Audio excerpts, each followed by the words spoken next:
The last upgrade I have wanted to do on my GTO for years is finally going to happen today on this episode of Josh's Car Corner, sponsored by Bohnman Customs.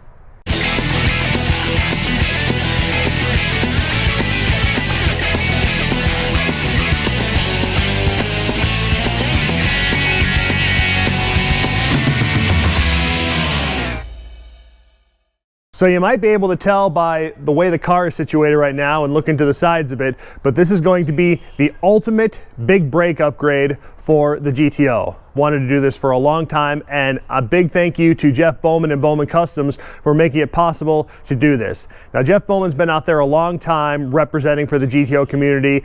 He does a lot of things with interior illumination, and he can do things with the radio, like put a headphone jack in it so you can plug in things like an iPod or whatever. The big thing though, the thing he's most known for, is the big brake upgrade kit, which allows you to put the calipers from a CTS-V on a GTO with the big 14-inch rotors, which is exactly what I'm going to do today.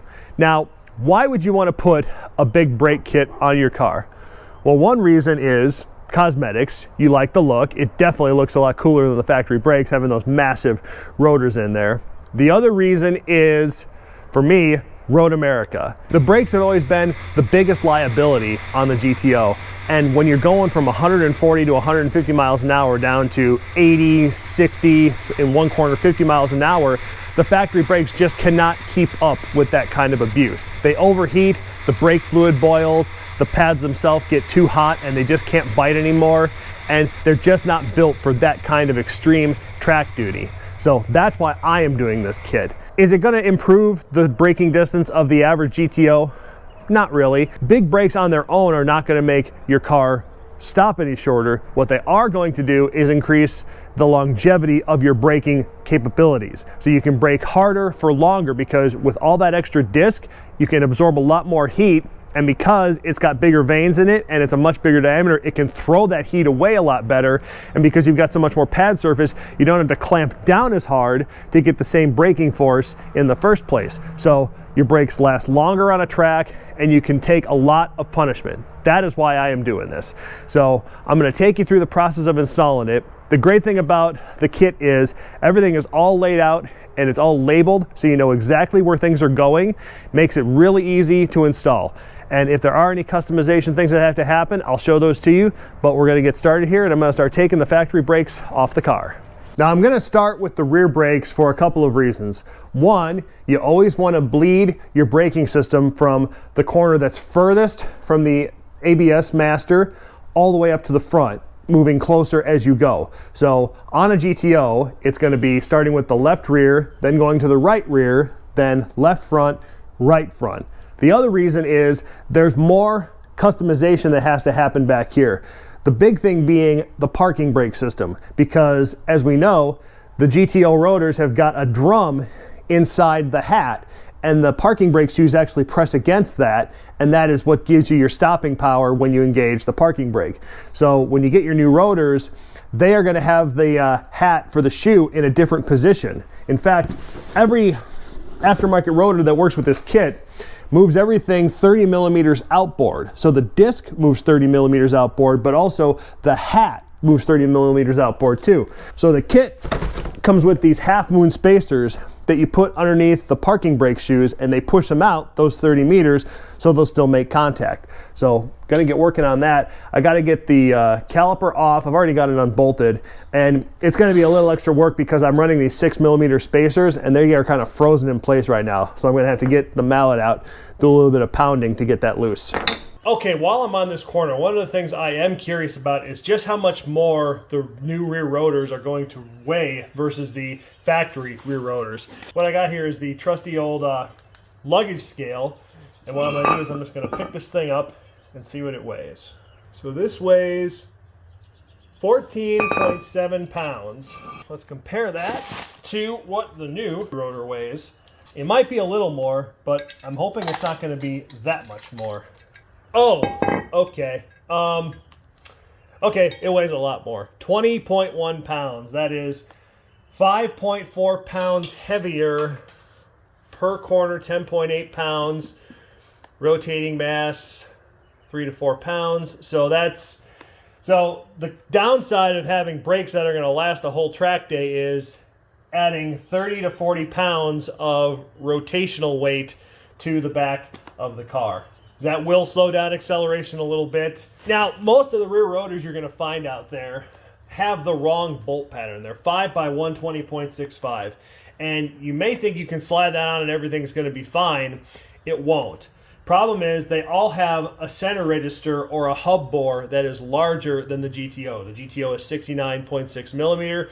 Most of the ones out there you're going to find are about 72.6 millimeter. And these holes are also 16 millimeter holes, and the lugs on the GTO are 12 millimeter lugs. So yes, they will technically fit in these holes, but they will not register and be centered. So you can get vibrations and all kinds of problems. So what I had done here is I went to my uncle. I've got an Uncle Fritz who owns a tool and die shop in Germantown, Wisconsin, and he was very gracious to re-drill a new bolt pattern in here for me, a 5 by 120 bolt pattern with the 12 millimeter holes that I need. So now this will slide right on nice and tight, and the lugs themselves are the new center register. So the hub is not centering the rotor. The holes here are, because they are machined so tight. I mean, look at this thing. It is on there.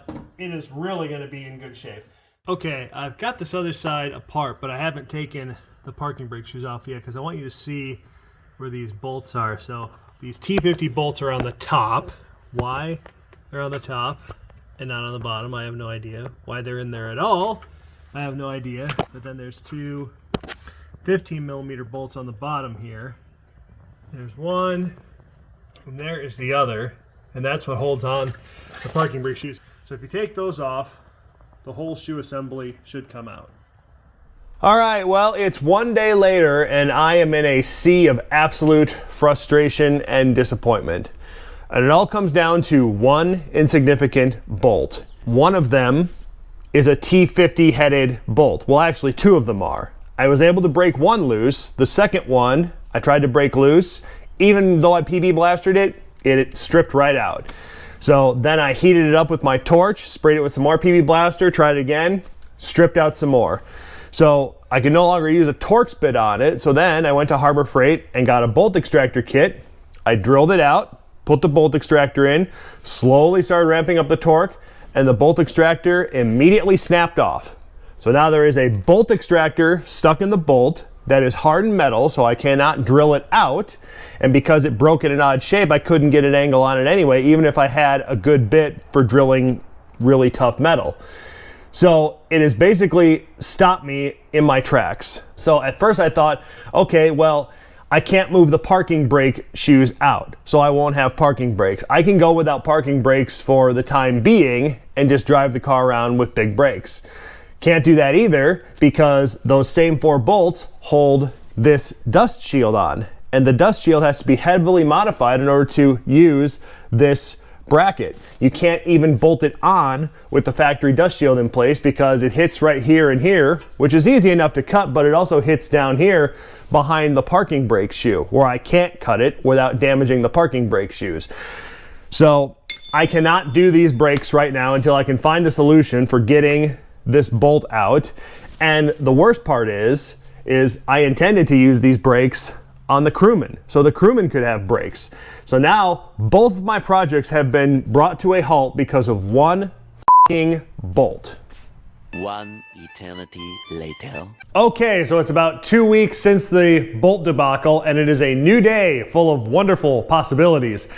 I've got the control arm out of the car, and the reason I did that is because I took it down to my uncle at Reich Tool and Development, and once again, he saved the day. He got that stupid bolt out of the hub. He didn't have to drill it out. They managed to back the thing out. I have no idea how they did it. I wish I could have filmed it. So I thought this would be the best opportunity to show everything that has to happen in the back in order to do the big brake conversion, because the back is a lot more involved than the front. So once you get all four of those bolts out, that is when it comes time to install the half moon spacers. So what these do is they go in between the dust shield and the hub, and they move everything outboard about 30 millimeters. And you need to do that to make the parking brake shoes fit into the hat on the new brake rotors. Now there is an adjustment down here on this actual little thing that spreads out the whole parking brake, and you can adjust it to pre-tension it, preload it, and get more outspacing on the whole shoe so it'll be closer to the engagement point. The other thing I have to do still is modify where this ear is for the brake line. Once I got the caliper on here and everything bolted up, I could see the problem that everyone has with the kit is that if you use the factory brake lines, you end up getting a kink in them and it ends up sticking out above the caliper. And the kink's not such a big deal. You'll still flow fluid that way, but I'm thinking that if I move this position of this ear back, that it might give me the opportunity to reuse my existing drag setup with the 17-inch wheels. It might not fit for clearance with the caliper, but if it does, and that brake line's not an issue, I might still be able to run my drag pack. So this is the bracket for the rear caliper, and you do have to do some clearancing to make this work in two places. One, obviously you have to clearance the dust shield, and you have to cut quite a bit of it away. Those ears that bend backward, those have to come off. I'd say cut about a ½ inch past where they fold in, and then you have to come all the way down. And not just that, you have to go down below where this whole ring goes around. It actually interferes with the caliper later on if you don't cut this out. So that's one of the reasons you have to pull the whole parking brake assembly out too. You actually can take the whole shoe out by lifting this corner, taking this spring out, and you can rotate and bring the whole thing out, and it gives you the clearance to get in here with a saw or a grinder or whatever and cut this out. Then I took a file and I just went over all of the surfaces and got rid of the sharp edges, so hopefully nothing will be sharp and ever cut me if I'm ever in here working on something. The other place you have to do a little bit of grinding is on the hub itself, where the bolt holes are for the bracket. This will not sit all the way down on the hub the way it is. There's little metal edges from the casting process that are left in here, and you've got to take a file or a grinder and you've got to smooth those out and bring that diameter down, because otherwise these bolts want to go in crooked and they won't go in at all. So now that I've got everything mocked up here, now I got to put this whole control arm back in the car so I can assemble everything properly. And I still got to cut this ear off, like I said, so I can reposition it. It's held in with 3 spot welds, but I'm going to drill a hole so when I reposition it, I can just drill another hole in the dust shield where it's going to end up, and then I've just got a simple nut and bolt to hold it in wherever it's going to go. So I'm going to get that cut off and then get this back in the car and get everything reassembled on this corner. All right, it is several hours since I last shot anything about doing this, mostly because that left rear control arm just fought me for hours going back in. I did an episode years ago about upgrading the bushings and the control arms to polyurethane and putting it all back together, and I came up with this trick where you can take the outside control arm mounting bolt and move it out and push it all the way into the corner, and then you can just sneak the control arm back in. Well, years and years later, I could not make that work, and it was just killing me. So I ended up having to take all the bolts out of the front corner of the whole cradle, lower the cradle, hang off the cradle so I could get that bolt out and get it all back in. That corner is now all done. What I've done is I've taken the dust shield and I've twisted it into a different position so I can more easily cut it with the saw. So again, I'm going to cut these ears off, and I'm going to kind of go at an angle like this to take a little bit more of this material off right here, and then I'm going to cut notches just going down here, and then I'm going to cut notches about 1 inch or 2 away. So I'll show you how I can get this section opened up so it's easier to cut with the saw.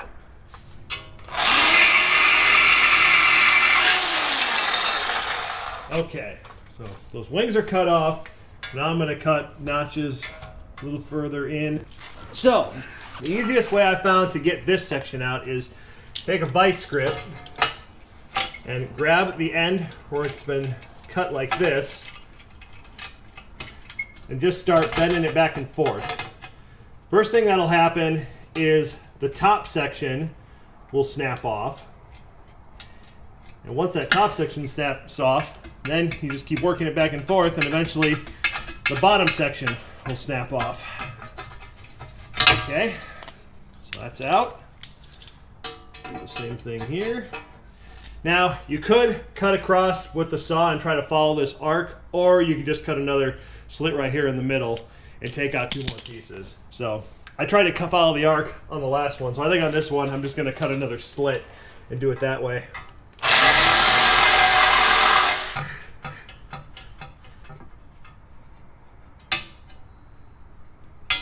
Okay, now, because I don't want to risk slicing my hands all up, I'm going to take a file and smooth off all these rough edges. I'm up to the front of the car now and getting ready to put on the last corner. And I thought the front was going to be the easy part, but it does have its challenges. But there's a lot to cover in the front too, so I want to make sure I get everything right. So let's start off with the new rotor. So as you know, the hub bore on the Camaro is 67.6 millimeter. GTO is 69.6 millimeter. So if you take this to your machinist and have them just open this up to 69.6 millimeters though, it will not fit, as I discovered. Now, there is a reason for that. So you can see here on this extra hub that I've got, the front section right here definitely is 69.6 millimeters, but then there's this raised section back here. And because the new head on the rotor, at least for me, is so much thinner, it has to slide back over this section. So the diameter had to get opened up to this larger diameter for my rotor to slide all the way on. So that was done. And the other thing is, these holes are 16 millimeters in diameter because Camaros and G8s and CTS-Vs have 16 millimeter wheel lug holes. That's not a problem because the kit comes with those spacers to put in the holes for the rotor. So you can close that down to 12 millimeters. That will give you the concentricity to keep it in the middle. But if you have an extra hub and can take it to your machinist and have them open them up to that diameter, then you can still use the hub as the center register to align everything. The first thing I'm not enjoying about the kit is the hardware to attach the front brackets to the hub. They gave you socket-headed bolts like this. Two reasons I don't want to use this. One, when I put it on with the lock washer on it, it doesn't protrude all the way through the hub, and I wanted to use all of the threads.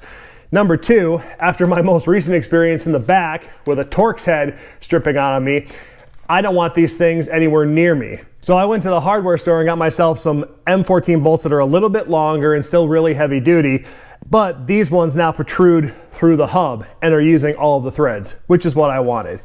Now the other part here is the hardware that comes with this part. It's also socket heads, but it uses a lot less torque. Now the other thing about the kit is there's nowhere on the website that tells you torque specs for this stuff, which I wish it would, because you can't use factory torque specs because factory bolts are torque to yield bolts, so those specs are no good. So I came up with my own specs. I'm using 100 foot-pounds on these bolts with the lock washers. These socket-headed ones that are going into the caliper itself, I'm putting 50 foot-pounds, but they have the same issue where if you put the lock washers that come with the kit on these, they won't protrude all the way through the caliper and engage all of the threads. So what I did is I took the lock washers off, and instead I'm using a little bit of Loctite green to hold this to the caliper so it won't back off. Another thing to mention here is that you can see I don't have a dust shield installed. I took my dust shields off a long time ago when I put a brake cooling kit on the GTO, and I forget who makes it, but I still have the whole kit, but this bracket had to go on and it interferes with the dust shield. So I have not run a dust shield for years, and honestly, I would just take the front dust shields off. I ran these rotors for years with no dust shield, and as you can see, they're fine. They've got the typical wear marks on them from brake pads over the years, but no harm without having no dust shield. I did intentionally get two-piece front rotors, and I really thought that they would be lighter than these factory ones, even though they're so much bigger. And guess what? I weighed this factory rotor, and it's 25.5 pounds. The new 14-inch rotor, because it's two-piece, 22.1 pounds. So it's 3.4 pounds lighter, and that's on each front corner. So that's 6.5 pounds, almost 7 pounds taken off the front of the car, and it's also taken off the front suspension so it can respond faster to whatever's happening on the track. That is exciting. Next thing I'm gonna do is get this rotor on so I can start attaching the caliper and get that part on, because there's some other things you need to know once you get all that on. Here is the new caliper. Now, there has to be a little bit of modification to this for it to work properly. So if you look in here, and it's kind of hard to see, but you can see that there's 2 large pistons and 1 small piston.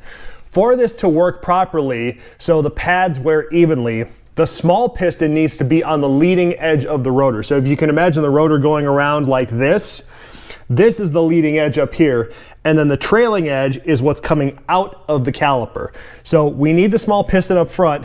Now the way these come, it's oriented backwards. So the bleeders are down here, and then this crossover pipe is up here. But because the calipers are symmetrical, with the exception of where the brake fluid line attaches, you can just take the bleeders out and the crossover and just swap the sides. So I already did it on that corner, and now I've done it on this corner, and now this thing is set up properly to be installed on the car. So now I've got the caliper installed to the bracket using the supplied hardware, but without the lock washers, with a little bit of Loctite, and they're torqued to 50 foot-pounds. So this is good to go. Now the thing I've noticed is once you put the new rotor on there, there's really nothing to hold it centered and in place. And you really want it to be when you install the brake pads and all the locking mechanisms on top. So the solution I found that's quick and easy, take the old rotor and slide it on there and bolt that on and torque it down. That will hold the rotor here centered, and it doesn't touch the new caliper here on the outside. So you can hold it and get it in that nice center position, and then you can install the brake line. Then once that's done, it's time to start putting in all of the brake pads and the locking tabs. Next part is attaching the brake line. Now I have the Russell braided stainless lines, and it does recommend, if you're gonna put on braided stainless lines while you're doing all this, get the 04 lines, because the angle of them is much better to attach it to this. You can do it with the 05, 06. You're just gonna have a little bit of a twist. And the way to get it out, if you want to, is you can back this section off right here and undo the tab, and you can twist the whole line to get it back straight, because you have to put it in a 90 that it doesn't want. So to get that 90 out, if you really want to, yeah, take it apart here and then turn this section, and you can get rid of the kink.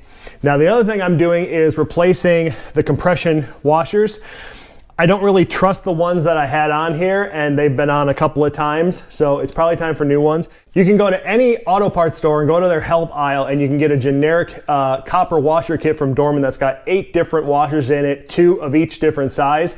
4 of them are compatible with this, and the one that I really think is the right one is there's a thick one, because there's a recession where this line attaches in here. There's a recession actually cut into the caliper itself. And I think the thick washer will help to allow that to crush down and seal, or if you use a thin one, it might not crush down before this bottoms out on the caliper itself, and then it could leak.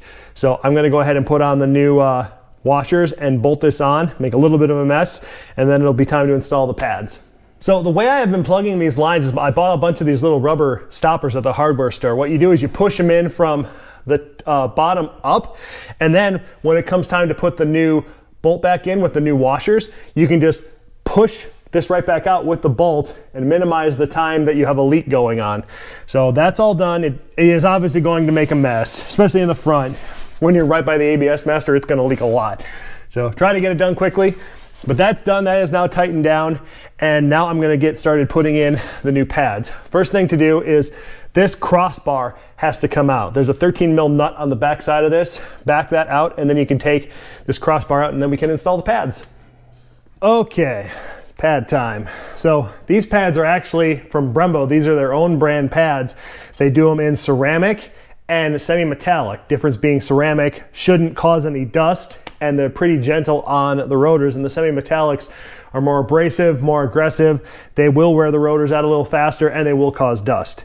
So they're more for track use. But these are about the cheapest pads I could find online for these calipers, and they are Brembo's own brand.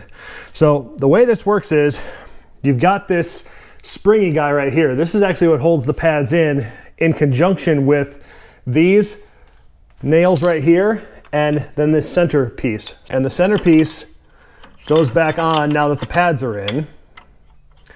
It has a groove it falls into so it can't rotate. So it falls in there.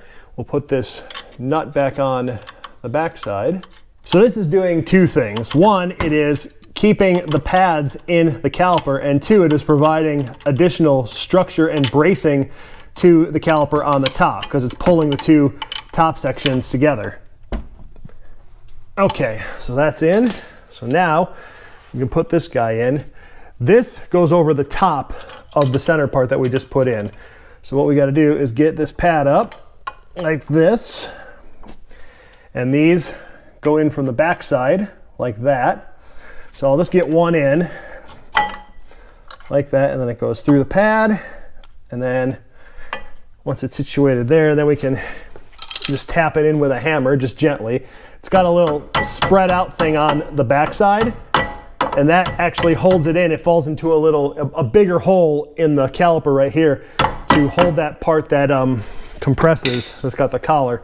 So then we go like that, and then that side's in and ready to go. But once we got that section in, now it gets a little trickier because now we got to get this one in with this spring pushed down. So like that, and then this goes in there. Okay, now we're ready to tap this guy in. Okay, so now that is in. So this is holding these spikes in with additional support, and it's also pushing down the pads here and here, keeping everything nice and organized. Last thing to do is bleed the caliper out, and I'm going to use my Motive Power Bleeder for that. So I'm going to go refill it, pump it up, and I will start bleeding these brakes. If you notice before, in the front and the rear, there are two bleeders on these calipers. So there's an inside one and an outside one. Brembo says the inside one should be done first, then finish up with the outside. So let's get started with this. So an actual fun fact, I actually have an indirect association with the creation of this big brake kit. Bohnman sells it, but he doesn't make it. The guy who makes it is actually named Damien, and his internet screen name is It's Me 4G63. Fans of the DSM cars will know what that's all about. When he was building this kit in 2012 and he was testing to make sure that it would clear factory wheels, he needed a set of factory 18s. Now, fans of Josh's Car Corner from way back in the day will know that when I got my GTO, it was riding on factory 18-inch wheels. So he needed 18s. I wanted to go with wider tires, and I needed new tires. So he had a set of Vox 17-inch wheels that had a little more outspacing, so you could easily run 245s without worrying about rubbing. So I traded him my factory 18 wheels for those Vox 17s, and I ran around on those Vox 17s for a few years before I got these VMR wheels. But it was my wheels that were used to verify that the kit would clear factory 18-inch wheels. So I'm not going to say I had any involvement beyond that because I didn't, but it is nice to know that part of my car contributed to the creation of this kit. So the rest of you out there, you are welcome. Okay, now that that's all done, the last thing to do is go back in the car and actually press down on the brake pedal to push all the fluid into all of the pistons so it's preloaded and ready to go for driving.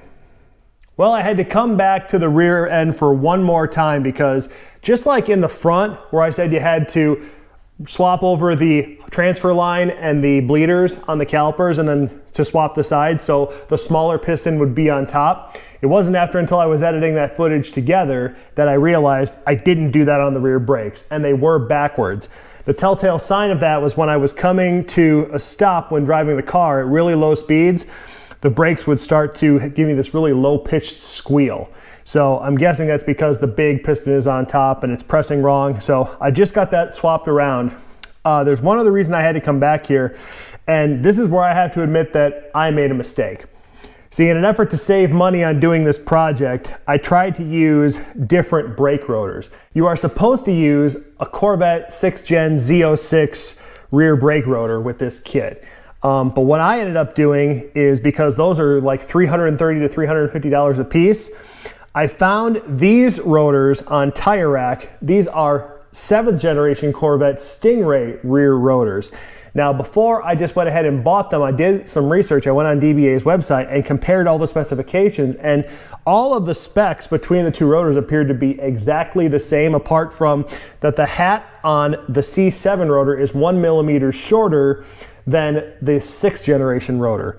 That seemed to be the only difference. But it wasn't until I got it on here that I realized that there was one other difference, and that is the diameter of the parking brake drum on this thing. The C6 rear rotor and the GTO rear rotor are 190 millimeter drums. This is 200. And unfortunately, you just cannot spread the shoes out wide enough to make them engage this drum. So the one thing I tried to do is find shoes that were a larger diameter that might actually still fit in here and work. So I tried truck rear parking brake shoes. Those were 210 millimeters, but those are too big. They don't fit in here at all. So for the time being, I am just SOL. I will not have a parking brake. But that has nothing to do with the kit. The kit is fine. If you use what it tells you to, the kit works absolutely fine. This is my own attempt to try to save some money, and it bit me in the butt. So until I get the correct rear rotors back here, I'm not gonna have parking brakes. There is one other good piece of information that came out of all of this though, because it gave me a chance to confirm a theory that I had, that this right here, this is my drag setup. I was thinking this might still actually fit even with the big brake kit, and I put it on here a little earlier, and would you believe it actually clears and everything fits. It doesn't hit the caliper at all. It still rotates. Even without the 6 millimeter spacer that I run in here, this will still clear. Now, for those that are wondering, this is a 5th gen Corvette Z06 front wheel. This is 17 by 9.5 with 54 millimeters of back spacing. And even with the fins right here, they don't hit on the outside, barely clears right up here on the top. But if you still want to be able to run a drag setup with the big brake kit, I can confirm that wheel works. Now, there's probably other wheels out there that work as well, but that one for sure works. So if you want to run drag radials with the big brake setup, you still can. So I'm going to finish getting this all buttoned up and re-bled again, and then I'll give you my final thoughts on this whole kit. Okay, the rear brakes are all buttoned up and put back together. Now, I've actually been driving the car for a few weeks with these brakes on, so I'm ready to give my final analysis of this kit. So I won't beat around the bush, the kit is great. The fact that a kit even exists for this car to put massive brakes on this without having to import the really rare and expensive stuff from Australia is a great thing. I especially like that the kit uses parts of another mass-produced car because it gives you a ton of different options for rotors and pads, so you can set up your braking system the way you want to set it up. I like how everything in the kit comes nice and labeled, so you know where all the bolt hardware goes, and it's really good quality bolt hardware. The brackets themselves look like they're made out of a really nice, high-quality alloy, so no complaints about the quality of the kit. The only criticisms I have are the front hardware. I would like to see hardware that protrudes all the way through the threaded parts on the hub and the bracket and the calipers themselves. I don't like those cap-headed bolts in the front. That's just a personal preference. I would like to see normal bolts. And the other thing is, I would like to see torque specs included for all of the bolts for the brackets and for the brake lines themselves. So a novice doesn't have to go online and search that information out or make a guess. Have that information included so somebody can just hit the ground running and they have all of the information they need. So if you want to do the ultimate brake upgrade on your GTO for track days and autocross, this is definitely the way to go. If you just want to have that big brake look on the street, it's a nice upgrade too. Go to BohnmanCustoms.com, go to the 0406 Pontiac GTO section, you can order your own kit today. So that's going to do it for this episode of Josh's Car Corner. I'm going to be doing some more things on this in the future, and you will see those episodes when I get them done. See you next time.